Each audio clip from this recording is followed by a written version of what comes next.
Bogotá, no solamente esta administración, yo creo que desde la Constitución del 91 de manera permanente, pero cada vez más profunda, consiste en la equidad social, el salto hacia la igualdad. Y siendo la ciudad y viniendo de unas características de enorme desigualdad social, de las mayores del mundo, creo que los avances son sustanciales. Efectivamente, en 3 años, la ciudad pudo presenciar, la ciudad sacó 500,000 de personas de la pobreza, medida bajo el indicador de pobreza multinacional que Naciones Unidas construyó y que el DANE ha acogido, y que mide políticas nacionales y políticas distritales al mismo tiempo. Y yo creo que esa apuesta es importante que sea analizada, profundizada, criticada si se quiere, pero hay que examinar la profundidad por lo que significa. No cualquier gobierno puede afirmar en un territorio en 3 años sacamos la mitad de los pobres de la pobreza. 3 años, casi una revolución social. Y hay una serie allí de políticas que dejo en la mesa, no voy a profundizarlas, obviamente otros temas nos convoca, pero que me gustaría fueran analizadas. El consumo mínimo vital de agua potable como un derecho que deja 800,000 familias beneficiadas como una de las políticas integrales de lucha contra la pobreza. El subsidio al transporte, 300,000 beneficiarios, a los más pobres de la ciudad, que hace crecer la demanda del Transmilenio. La atención integral a la primera infancia, que pasa de 90,000 niños a 220,000 niños atendidos en salud, nutrición, saber, afectos y hasta aprendizaje en arte. La atención al adulto mayor, que será la nueva pobreza de la ciudad de Bogotá si no se toman las medidas adecuadas. Hemos pasado de 50,000 a 104,000 personas sostenidas a través de un bono de ayuda pensional, dado el fracaso del sistema pensional colombiano en las últimas décadas. Y el aumento de la ayuda y el fortalecimiento nutricional que duplicó la población de personas atendidas en la ciudad de Bogotá. Creo que en conjunto, más un resultado de política nacional económica, Bogotá tiene la tasa de ocupación laboral más alta, no solamente del país, eso ya era así desde hace mucho tiempo, sino que no hay una tasa similar en la historia estadística de la ciudad de Bogotá desde que existen las estadísticas. Eso ha arrojado que en 3 años 500,000 de personas salgan de la pobreza. Y yo invitaría a un análisis. Esta salida de la pobreza de tanta gente tiene un impacto en el crecimiento económico, porque sobre esto se puede cuestionar el que no es sostenible, el que los subsidios, la asistencia, etcétera, ocasiona es un gasto y no es una inversión. Yo he creído en lo contrario, es una inversión. La salida de la pobreza y la equidad social es una locomotora del crecimiento económico. Hasta ahora las cifras así lo indican, pero me gustaría profundizar en ese análisis. Sacar de la pobreza tal cantidad de gente en la ciudad de Bogotá ha sido uno de los determinantes del crecimiento económico y del crecimiento del empleo en la ciudad de Bogotá, que no tiene petróleo, que no tiene minería a profundidad. Eso lo pondría yo dentro de los aportes. Ahora, indudablemente Bogotá necesita de la ayuda de la nación. No puede concebirse como un régimen autónomo e independiente, para poner esa palabra, sino que no seguirá avanzando suficientemente si no se construye una alianza profunda a nivel del Estado entre la nación y el distrito. Y aquí hay una serie de temas que en esta reunión me parece también importante subrayar. La educación, que tiene que ver con la seguridad y con la equidad social y con el crecimiento económico. Si la ciudad no es más educada, no crecerá más. Si no es más educada, no será más igualitaria. Si no es más educada, no vencerá los problemas de seguridad. La mitad de nuestros jóvenes en los colegios públicos no entra a universidad. Ni pública, ni privada, ni el SENA. Y queda allí en las calles. Allí se incuba la nueva pobreza, la nueva desigualdad social. Calculado el número, Bogotá necesita dentro de 5 años tener una universidad pública de aproximadamente 350.000 estudiantes para lograr cobertura en educación superior en la ciudad. Y ese es un tema del cual no se ha hablado. No lo puede hacer sola la ciudad. Hemos iniciado la construcción de sedes universitarias en Bosa, a punto de terminar, en Kennedy, a punto de comenzar, y la ampliación de Ciudad Bolívar. Pero ¿cómo concebir una universidad pública de 350.000 estudiantes adicionales a lo que la oferta privada y pública de la ciudad tiene? Me parece un punto de discusión con el gobierno nacional en esta materia. En salud, la agenda ha abocado una serie de temas, indudablemente con ayuda, con reformas establecidas en el gobierno nacional de tipo legal, muchas. La red hospitalaria de la ciudad salió de un déficit de 270.000 millones de pesos y hoy tiene un superávit de 3.000, casi 4.000 millones. Pero aún hay una deuda. Las EPS públicas, específicamente Caprecom, la mayor, le deben a la red hospitalaria pública para el año que estamos viviendo casi 150.000 millones de pesos. Es decir, que si se pagara esa deuda, nuestro superávit de 3.000 pasaría a 153.000 millones. Lo que produciría un enorme esfuerzo de inversión tecnológica y de infraestructura en los hospitales públicos de la ciudad de Bogotá, que me parece podemos dar.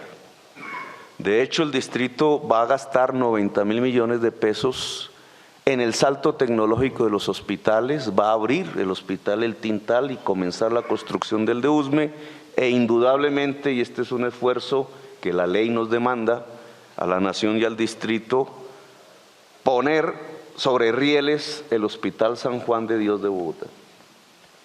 Tema que me parece parte de la agenda común con la nación. Y en el tema de salud, pero que también toca con la seguridad, y dado la visita que se hizo a los Camat y al centro Bacatá a punto de abrir la ciudad, yo creo que aquí debemos dar un paso. ¿Qué hemos descubierto en materia del delito en la ciudad? Las organizaciones delictivas usan generalmente una población relativamente juvenil, empobrecida y adicta al consumo de bazuco, no de marihuana, no de cocaína, no de heroína. Hay un nombre especial de una droga que lleva al delito y no es la marihuana, es el bazuco, la droga que le entregan a los jóvenes pobres en la ciudad de Bogotá y en otras ciudades. El bazuco genera una ansiedad permanente y cuando la persona no tiene recursos económicos para suplir esa ansiedad, va al delito, roba.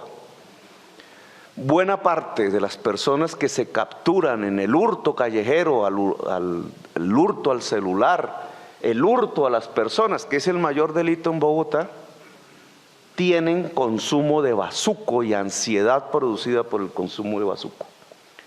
Una de las políticas centrales en salud que hemos impartido a la Secretaría de Salud es llevemos el consumo de bazuco a bazuco cero. Cero consumo. Así se reemplace por marihuana, que no lleva al delito. Nosotros le queremos pedir al gobierno nacional que se expida un decreto, incluso hemos preparado una propuesta, está en discusión, que permita que en el centro Boyacá, donde tendremos más de 1000 habitantes de la calle reunidos, atendidos por el Estado, permita la formulación médica, como lo dice la Constitución Nacional, de consumo de marihuana para reemplazar el bazuco.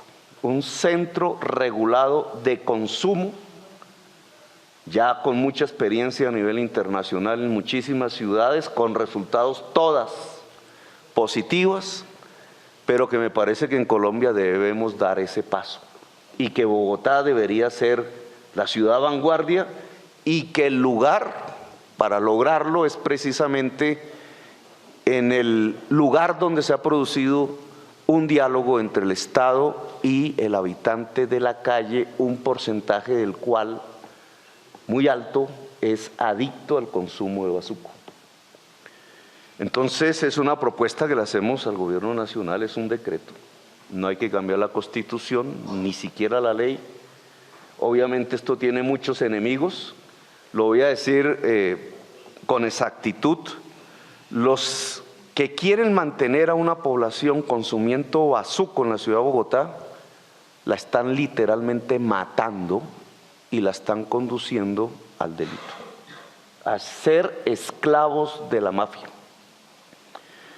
Y por eso, si nosotros lográramos liberar esa población de las mafias, podríamos reconstruir como seres humanos, dignificándolos, esta población. En términos de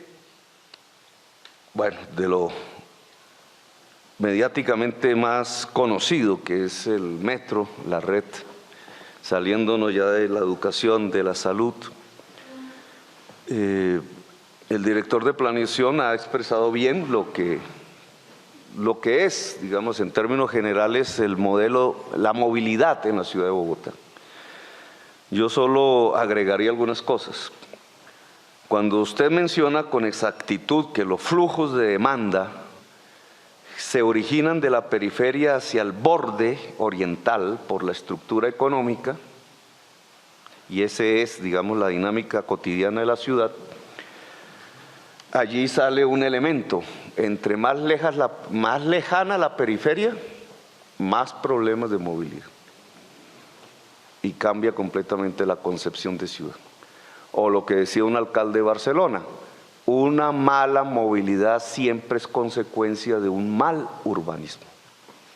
Y Bogotá tiene un mal urbanismo, que desgraciadamente este gobierno no pudo corregir porque le suspendieron su plan de ordenamiento territorial.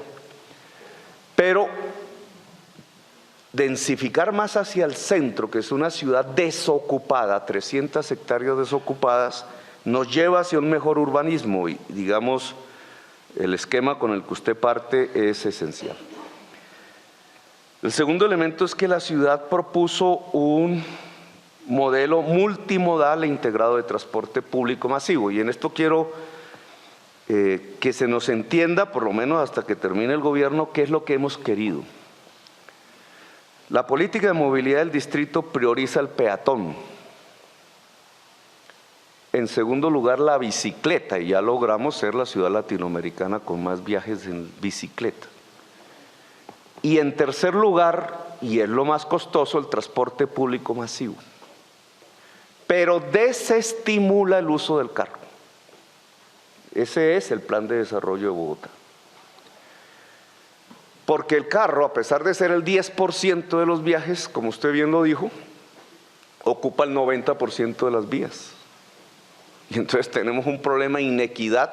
Si queremos descongestionar, hay que desestimular el uso del carro. La propuesta que usted plantea, que se ha venido construyendo en la ciudad de Bogotá, de una red férrea, un modo férreo que es metro y metros ligeros o tranvías, y usted la ha ayudado a diseñar y es de iniciativa privada, excepto el metro, se pone sobre la red de Transmilenio de buses y eso provoca un aumento de la capacidad de transporte en la ciudad de Bogotá, que significa más metros cuadrados de medios de transporte para los pasajeros, es decir, más comodidad. Transmilenio es exitosa en velocidad, los buses, pero no en comodidad. Nunca se pensó la comodidad en el diseño de Transmilenio. El modo férreo, metro y tranvías nos ayudaría en el mediano plazo, construidos, a darle comodidad al pasajero, dignificarlo. Y allí quien más se beneficia es la mujer. Es casi una medida de política femenina la posibilidad de implantar el modo férreo de transporte en la ciudad de Bogotá. Los costos, etcétera, no los voy a criticar, yo solo diría alrededor de, digamos, del trabajo que se lleva en la estructuración, que podemos empezar adjudicaciones si pensamos no en un contrato, sino si pensamos en fases contractuales 2 o 3 diferenciadas, pero fuertemente coordinadas para evitar el peligro de la interfaz. Podríamos comenzar procesos de adjudicación este año. Tema que estará en discusión porque la propuesta del ministro es diferente. Es un solo contrato. Esa es una opción, tiene un riesgo, un solo contratista puede paralizar el metro. La otra opción, 2 o 3 contratos, disminuye ese peligro, pero aumenta el de la interfaz, la coordinación. Pero el distrito es partidario de 2 o 3 contratos, fuertemente coordinados. Es más, en esa perspectiva, podemos capitalizar las empresas públicas del distrito, EEB y ETB, en $1.500 millones y alistarlas a que participen en los procesos de adjudicación de componentes del metro de la ciudad de Bogotá, como el componente móvil, es decir, el material rodante. Pero es un tema que analizaríamos más adelante. Lo cierto es que en este momento el metro es viable financieramente. Y ese era uno de los objetivos de la estructuración financiera.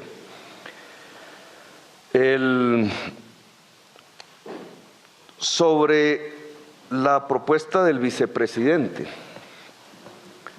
ligada un poco digamos, a nosotros nos gustaría que las entradas de la ciudad fueran vistas también desde el punto de vista multimodal. Igual que lo estamos haciendo al interior de la ciudad, y hay un acuerdo entre nación y distrito para ello, lo viéramos también fuera. El transporte de carga, ¿cómo entra a la ciudad? Hasta ahora es tractomula. La tractomula no es competitiva para la ciudad de Bogotá. Nosotros quisiéramos empezar a discutir que el transporte de carga entre Bogotá por tren, que es muchísimo más competitivo. Pero en esto, en algunos puntos estamos de acuerdo, en otros no tanto. Me preguntaría, señor vicepresidente, si no es mejor en Soacha, que es muy importante para nosotros en términos de seguridad, y ahora pasaría a ese último punto, no es mejor que el transporte que viene de afuera bordee Soacha y no pase por encima de Soacha. Es decir, que humanicemos el municipio de Soacha de cara precisamente a integrarlo en la equidad social, que se puede hacer a través, y hay una APP propuesta, de la perimetral de Occidente por territorio cundinamarqués, sin entrar a Bogotá. Sería mucho mejor que meterle, pues, lo que hoy hay, toda la carga que viene de afuera y el tránsito por entre la ciudad de Soacha, prácticamente subyugando la movilidad de sus propios habitantes, que en general es una movilidad peatonal, y hay que verlos de noche cruzando esa autosur con sus familias y sus bebés, corriendo para que no mueran aplastados por los carros que vienen desde Girardot o desde Melgar.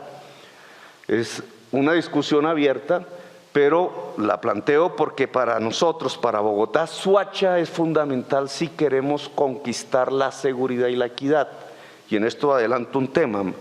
El senador Galán tiene un proyecto que es el área metropolitana de Bogotá, que no ha podido ser constituida.